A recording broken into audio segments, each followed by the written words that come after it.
Bowler are Ashwin और wicket keeper Mahendra Singh Dhoni. आपने last time ये कॉम्बिनेशन कब देखा था? आप में से कितने फैंस टीनेज में से 20s में आ चुके होंगे, चुलबुले नौजवान मैच्योर हो चुके होंगे? दोबारा कभी कॉम्बो देखने को मिलेगा भी या नहीं, इससे और नहीं था, पर फाइनली कल वो समय लौट आया। लास्ट टाइम ये दोनों इंडिया के लिए खेलते थे और अब दोनों रिटायर्ड प्लेयर्स हैं। विजल पोडू आर्मी को नॉस्टैल्जिया आ गया और आया भी तो किसके सामने? चिर प्रतिद्वंदी मुंबई इंडियंस के खिलाफ एल क्लासिको में आईपीएल 2025 का दूसरा दिन और सुपर संडे का ये डबल हेडर। भाई पहले मैच में जो तबाही हुई है उसकी बात हम कर चुके हैं, लेकिन शुक्र है कि इस मैच में गेंदबाजों का भी दबदबा दिखा, जहां दोनों टीमों के सामने अपने अपने चैलेंज थे। एक तरफ था सीएसके जो 2023 से एमआई के खिलाफ अपने सारे मैच जीता, और दूसरी तरफ थी मुंबई इंडियंस की परंपरा, प्रतिष्ठा और अनुशासन, जिसने पिछले 12 साल से अपना हर पहला मैच हारते हुए प्रवेश किया आईपीएल 2025 में। अब चाहती इस स्ट्रीक को तोड़ने की, तो चलिए करते हैं आईपीएल 2025 के तीसरे मैच का रिव्यू विद एंटरटेनमेंट टॉस। एक तरफ होम ग्राउंड पर टॉस जीतकर ऋतुराज का बॉलिंग का डिसीजन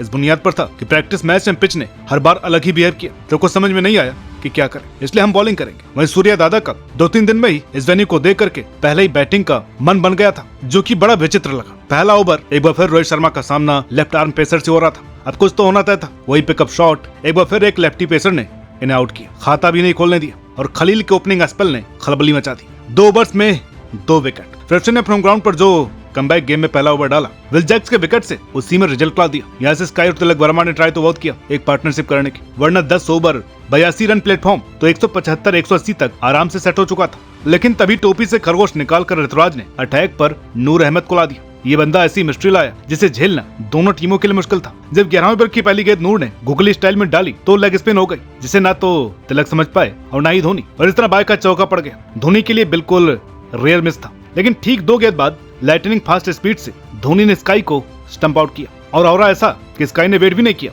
और चल पड़े। लेकिन न जाने क्यों जब भी सूर्य कुमार यादव टीम की कप्तानी करते हैं ना, चाहे वो भारतीय टीम की हो या मुंबई इंडियंस की, वो अपने नेचुरल गेम से बिल्कुल ही दूर चले जाते हैं, और सूर्य के बल्ले से वैसा परफॉर्मेंस बिल्कुल नहीं आता जिसके लिए वो जाने जाते हैं, या भी पिछले कुछ समय से देख रहे होंगे। 26 गेंद 29 रन। अब इस पारी के 2 ही मतलब निकलते हैं, या तो पिच बहुत मुश्किल थी, जो कि जडेजा, अश्विन और नूर अहमद की वर्ल्ड क्लास स्पिन को देख करके चैलेंजिंग लगा भी, या फिर ये ज्यादा प्रेशर लेकर खेले। लेकिन तारीफ यहाँ पर इस स्पिन तिकड़ी की भी बनती है, जिसने मिडिल ओवर्स में पूरी तरह से बांध करके रख दिया। 39 गेंदों तक कोई बाउंड्री नहीं आई, जो कि बहुत ही रेयर होता है, और ऊपर से बल्लेबाजों को नूर को पढ़ने में बड़ी मुश्किल हुई। 4 ओवर में 18 रन दे करके भली बंदे ने 4 विकेट लिए, लेकिन की बॉलिंग में कंट्रोल की कमी साफ नजर आई, जो कि बीच बीच में दिशा से भटकते नजर आए। एक्स्ट्राज भी खाए, लेकिन जो गेंद ठप्पे पर डाली बल्लेबाज बाउंड्री के लिए तरस गए। अश्विन और जडेजा ने यहाँ भी ढील नहीं थी और किफायती ओवर्स पूरे करके खूब प्रेशर बनाए। अब भले ही रेगुलर अंतराल पर विकेट गिरे। एक समय स्कोर था 96 पर 6, सभी बल्लेबाज आउट, और टेली का एक्सपोज होते ही सीएसके के पास मौका था 125-30 पर इस पारी को समेटने का। लेकिन ये जो मुंबई का नेवर गिव अप एटीट्यूड है ना, वो कभी हार नहीं मानता। मुश्किलों के बावजूद यहाँ से स्कोर 155 तक खींच दिया, वो भी किसने? सीएसके के अपने ही लाल ने, जिसे कभी खोना नहीं चाहते थे, दीपक चाहर। मैच 15 गेंदों में बेशकीमती 28 रन। अब दरकार थी तो शुरुआती 2-3 विकेटों की, जो सीएसके का काम मुश्किल कर जाती। सीएसके की बैटिंग में भी एक सरप्राइज दिखा, एक नई ओपनिंग जोड़ी, जहां पर रचिन रविंद्र के साथ राहुल त्रिपाठी को भेजा गया। सोच अच्छी थी पर कामयाब नहीं हुई। स्टिल कप्तान साहब को सैक्रिफाइस बुरा नहीं लगा, अच्छा लगा। बुरा लगा त्रिपाठी भाई के लिए, न पिछले साल फॉर्म था, नए साल की शुरुआत अच्छी, लेकिन कप्तान साहब का केस इससे बिल्कुल उल्टा था। और डोमेस्टिक सीजन अपनी शानदार फॉर्म लेकर कॉन्फिडेंस से लपालप जब मैदान पर उतरे तो मोमेंटम वापस से सीएसके के हक में आ गया। अब सबसे पहला पड़ाव तो सीएसके ने पावर प्ले में पार किया। 62 पर 1 विकेट का स्कोर एक मोरल विक्ट्री थी। ट्रेंट बोल्ट और दीपक चाहर के ओपनिंग स्पेल को सी ऑफ किया। अब सच कहूं तो वो ऋतुराज का तेज तर्रार स्टार्ट था, जिसने मात्र 22 गेंद में शतक बनाकर रचिन रविंद्र को सेट होने का मौका दिया, जो कि फ्री फ्लोइंग क्रिकेट खेलने के लिए शुरू से ही स्ट्रगल करते दिखे। स्पिनर्स को विकेट पर ग्रिप मिल रहा था, मगर ऋतुराज एक अलग ही पिच पर बैटिंग करते नजर आए। पूरे मैच को लगभग वन साइडेड कर दिया। लेकिन तभी मुंबई इंडियंस ने अपने पिटारे से एक ऐसा तुरुप का इक्का निकाला जिसे आज तक कोई भी नहीं जानता था। वो केरल की गलियों से निकलकर लोकल टूर्नामेंट में खेला करता, लेकिन स्काउट टीम ने उस बंदे को सीएसके के खिलाफ बतौर इंपैक्ट प्लेयर खिलाया, विघ्नेश पुथुर, जिसने आते ही अपने पहले ओवर में विघ्न हारते हुए सेटर ऋतुराज को आउट किया। अगले ओवर में शिवम दुबे को भी अपनी फ्लाइट से चकमा दिया। यही नहीं, जब चीजें चेन्नई के कंट्रोल में नजर आई तो एक बार फिर इनकी फिरकी काम आई, और अगले ओवर में विघ्नेश ने दीपक हुड्डा को चलता किया। जब हुड्डा आउट हुए तो 50 गेंदों में 49 रन बचे थे। शायद कोई दूसरी टीम यहाँ से गिव अप कर देती, लेकिन सलाम है मुंबई इंडियंस को। और क्या लाजवाब कप्तानी की सूर्या ने, छोटे मगर इफेक्टिव स्पेल्स दिए, पार्ट टाइमर्स को भी बखूबी यूज किया और जबरदस्त मैचअप की। विलजैक को अपनी टीम के सैम करन से बढ़ा दिया, ओवनदाई ने मारने गया और उसी हिटिंग के चक्कर में क्लीन बोल्ड।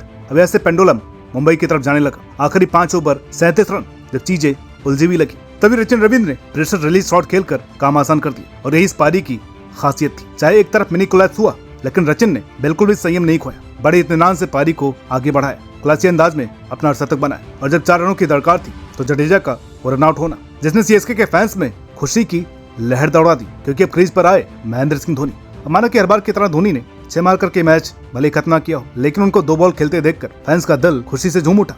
और फिर अगले ओवर में रचिन रविंद्र का वो विनिंग 6 और मुंबई इंडियंस को लगातार 13वें साल उनके पहले मुकाबले में एक करारी शिकस्त। पर आखिरकार एक हेल्दी कंपटीशन हुआ, अच्छी क्रिकेट हुई और मुंबई की तरफ से काफी बढ़िया फाइट हुई। और सलाम इनके स्काउटिंग टीम को, जो न जाने कितनी मेहनत से कहां से टैलेंटेड प्लेयर्स को तलाश करके लेकर के आते हैं। अब इस आईपीएल में नजरें रहेंगी विघ्नेश पर, आज इन्होंने काफी इंप्रेस किया है और सीएसके को अपनी फील्डिंग में काफी इंप्रूव करने की जरूरत है। कई बड़े मैच में इनको लेना डूबे। आपका क्या कहना है कमेंट करके बताइएगा। वीडियो अच्छी लगी हो तो प्लीज लाइक करें, शेयर करें। चैनल पर नए हैं तो प्लीज इसे सब्सक्राइब करना ना भूलें।